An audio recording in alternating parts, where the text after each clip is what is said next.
اعوذ باللہ من الشیطان اللعین الرجیم بسم اللہ الرحمن الرحیم۔ میرے واجب الاحترام مومنین و مومنات، السلام علیکم ورحمۃ اللہ وبرکاتہ۔ مومنین کرام، ماہ شعبان تھوڑے دنوں کا مہمان ہے، اس سے استفادہ کریں، اپنی دعائیں قبول کروائیں، اپنے گناہوں کو معاف کروائیں، حاجات کو پورا کروائیں، کیونکہ یہ مہینہ توبہ و استغفار کا مہینہ ہے اور دعاؤں کی قبولیت کا اور حاجات کے پورا ہونے کا مہینہ ہے۔ بالخصوص اگر بے رزق ہے تو رزق مانگیں۔ اس مہینے کو شعبان بھی اسی لیے کہا جاتا ہے کہ اس میں مومنین کا رزق زیادہ ہوتا ہے۔ اس مہینے کے اعمال 70 مرتبہ دوگنے ہو جاتے ہیں، بدیاں ختم ہو جاتی ہیں، گناہ مٹ جاتے ہیں، حسنات قبول ہوتی ہیں۔ بہترین وظیفہ دینے جا رہا ہوں، شعبان کی ہر جمعرات کو 2 رکعت نماز پڑھیں۔ طریقہ کچھ اس طرح سے ہے، ہر رکعت میں سورہ حمد کے بعد 100 مرتبہ سورہ توحید پڑھیں اور نماز کے بعد 100 مرتبہ درود پاک پڑھیں۔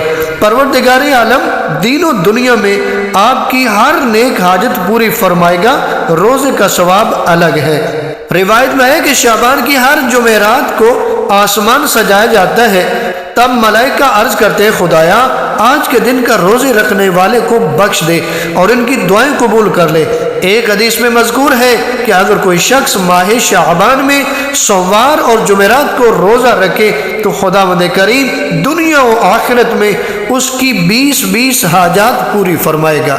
نبی اعظم صلی اللہ علیہ وآلہ وسلم بیان فرماتے ہیں کہ اگر کوئی شخص ماہ شعبان کی 18ویں شب یعنی 17 اور 18 کی درمیانی شب 10 رکعت نماز پڑھے کہ ہر رکعت میں الحمد کے بعد 5 مرتبہ سورہ اخلاص کی تلاوت کرے تو خداوند متعال اس کی ہر حاجت کو جو اس شب میں خدا سے مانگنا چاہے خدا پوری فرمائے گا، اور اگر اس کی قسمت میں بدبختی بھی ہو تو خدا اس کو بخش دے گا اور خوشبخت افراد میں شامل کرے گا، اور اگر اسی سال اس کا انتقال ہو جائے تو خداوند عالم اسے شہیدوں کے ثواب کے ساتھ مخصوص فرمائے گا۔ ماہ شعبان کے 18 روزے رکھنے کا ثواب سن لے۔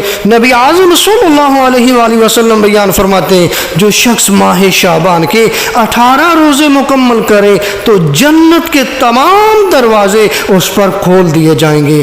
دیکھیں پروردگار اپنے بندے پہ کتنا مہربان ہے اور کیسا عظیم مہینہ ہمیں نصیب کیا، اس سے استفادہ کریں۔ خدا کتنا مہربان ہے اپنے بندے پہ، خدا کیا کچھ عطا کرنا چاہتا ہے۔ اب بندے کا بھی تو حق بنتا ہے کہ اس رحمان کی عبادت کرے، اس پروردگار کی عبادت کرے، پروردگار کو راضی کرے، اس کے حبیب کو راضی کرے۔ نبی اعظم جس ہستی کا یہ مہینہ ہے، اگر نبی سے محبت ہے تو اس مہینے سے بھی محبت ہونی چاہیے، اس مہینے سے استفادہ کرنا چاہیے۔